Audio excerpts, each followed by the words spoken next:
Mövzumuz düzbucaqlı üçbucaqda metrik münasibətlər haqqında olacaq. Əvvəl gəlin perpendikulyar və mail haqqında danışaq. A düz xəttinə aid olmayan A nöqtəsindən ona AB perpendikulyarı çəkək. İxtiyari uzunluqlu bir A düz xətti çəkək.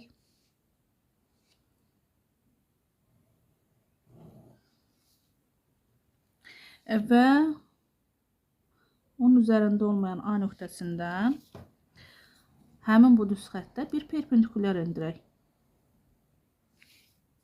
90 dərəcə, 90 dərəcə. Burada oldu B. B nöqtəsinə, baxın bu nöqtəyə deyilir perpendikulyarın oturacağı. B nöqtəsinə yazıram burada. Perpendikulyarın oturacağı. Çünki AB perpendikulyardır burada. A düz xətti üzərində B-dən fərqli götürülmüş istənilən M nöqtəsini A ilə birləşdirən A-in parçasına isə mail deyilir. Məsələn, burada bir dənə M nöqtəsi götürək. Həmin bu M nöqtəsini A ilə birləşdirək. Bax, bu A-im adlanır mail. AB bəs nə idi? AB perpendikulyar.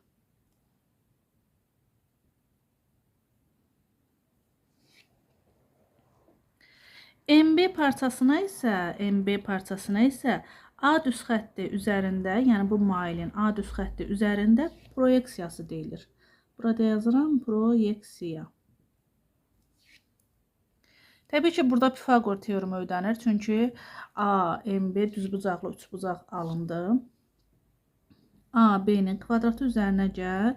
M, B-nin kvadratı bərabərdir A, M-in kvadratı şərti ödəndiyinə görə AM, yəni 90 dərəcənin qarşısındakı tərəf böyükdür AB-dən.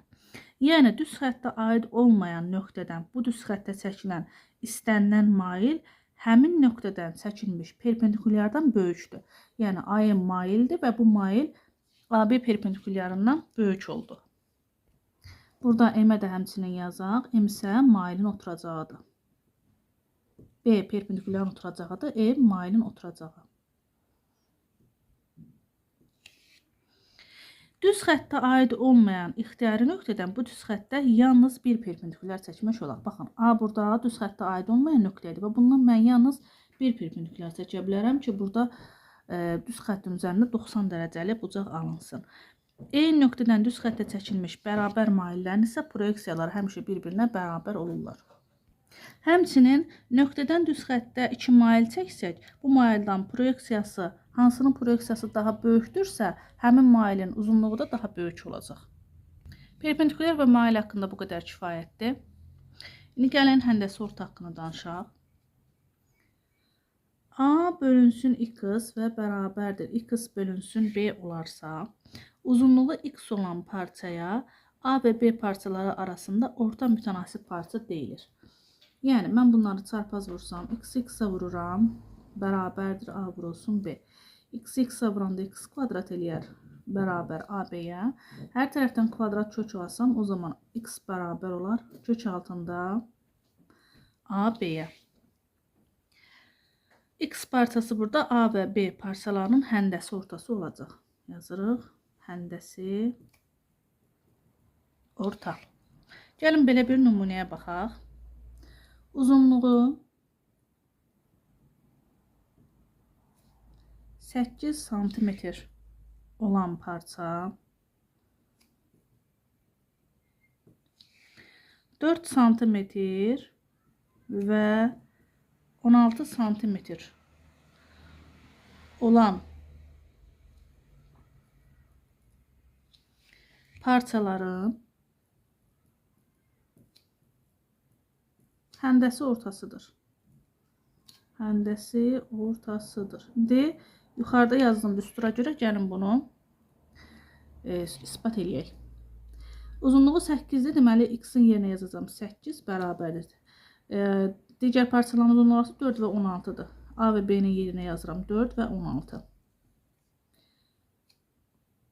4-ü 16-ya vuranda 64 eləyər. 64-dən isə kök alsam 8-ə bərabər. Görürsünüz, sağ tərəf sol tərəfə bərabər oldu. Deməli, həndəsi ortanın bu da oldu isbatı.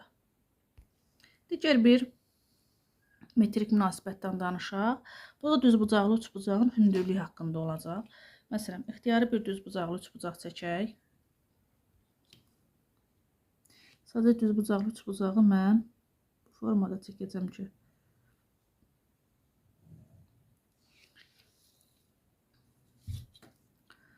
üstündəki metrik münasibətləri aydın göstərə bilim.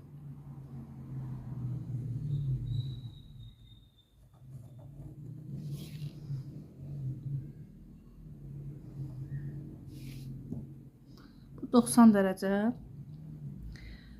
C təpəsi olsun, A təpəsi, bu da B təpəsi. Daha doğrusu B təpəsi. İndi buradan düzbucaq təpəsindən hündürlük çəkək. C-dən hündürlük çəkək. Hündürlük də biz bilirik ki, qarşı tərəfindən 90 dərəcəli bucaq əmələ gətirəcək. Hündürlüyü çəkdik. Burada oldu C-də hündürlüyü. Deməli, düzbucaqlı üçbucaqda düzbucaq təpəsindən çəkilmiş hündürlük bu üçbucağı iki oxşar üçbucağa ayırır. Yəni burada ACD ilə CDB üçbucaqları oxşar üçbucaqdır. Həmçinin alınan üçbucaqların hər biri də verilmiş üçbucağa böyük ACB üçbucağına oxşar olur. Yəni belə yazıram. Üçbucaq BDC oxşardır üçbucaq CDA-ya. Bu da oxşardır üçbucaq BCA-ya. BCA-ya. Burada həmçinin bu A bucağı ilə buradakı C bucağının da eyni olmasını göstərək. İndi bu şərtdən alınan nəticələri gəlin analiz edək və uyğun düsturlar çıxardaq. Düzbucaqlı üçbucaqda düzbucaq təpəsinə çəkilmiş hündürlük katetlərin hipotenuz üzərindəki proyeksiyaları arasında orta mütənasibdir. Yəni yazaq. Üçbucaq BDC oxşardır üçbucaq CDA-ya olduğundan hansı üçbucaqlarda içəridə yaranan bu iki kiçik düzbucaqlı üçbucaqdan söhbət gedir. BD-nin bu tərəfi CD-yə nisbəti bərabərdir CD-nin AD-yə nisbətinə. Bayaq yuxarıda həndəsi orta üçün aldığımız düstura əsasən yazaram ki, o zaman çarpaz vurub sadələşdirsəm CD nəyə bərabər olacaq? Kök altında AD vurulsun BD-yə bərabər olacaq.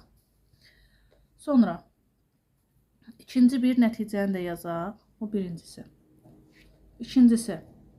Üçbucaq CDA oxşardır üçbucaq BCA-ya. CDA bax buradakı üçbucaqda oxşardır böyük üçbucağa. O zaman AD-nin AC-yə nisbəti bərabərdir AC-nin də AB-yə nisbətinə. Buradan bəs nə alarıq biz? Həndəsi ortaya əsasən alarıq. AC bərabərdir. Kök altında AD vurulsun AB alarıq. Üçüncü olaraq da yazaq. Sonra bu nəticələri ünləşdirib bir qaydada deyərik. Üçbucaq BDC oxşardır üçbucaq BCA-ya. Yəni, buradakı balaca üçbucaq böyük üçbucaqla oxşardır. O zaman nə yazarıq? BD-nin bu tərəfin BC nisbəti, bu tərəfə nisbəti bərabərdir. Böyük üçbucaqda BC-nin BA-ya nisbəti. BD-nin BC nisbəti bərabərdir BC-nin BA-ya nisbəti. Buradan da həndəsi orta düsturuna görə necə yazacaq? BC bərabərdir. Kök altında BD vurulsun BA-ya. AB də yaza bilərik. Elə AB yazaq. İndi nəticə biri yekunlaşdıraq. Birinci nəticə nə deməkdir? Düzbucaqlı üçbucaqda düzbucaq təpəsindən çəkilmiş hündürlük katetlərin üzərindəki proyeksiyalar arasında orta mütənasibdir göstərdik. İkinci və üçüncü nəticə isə düzbucaqlı üçbucağın kateti hipotenuz və bu katetin hipotenuz üzərindəki proyeksiyası arasında orta mütənasibdir. Proyeksiyaların nə olmasını da mövzunun əvvəlində mail perpendikulyar proyeksiyada izah etmişdim.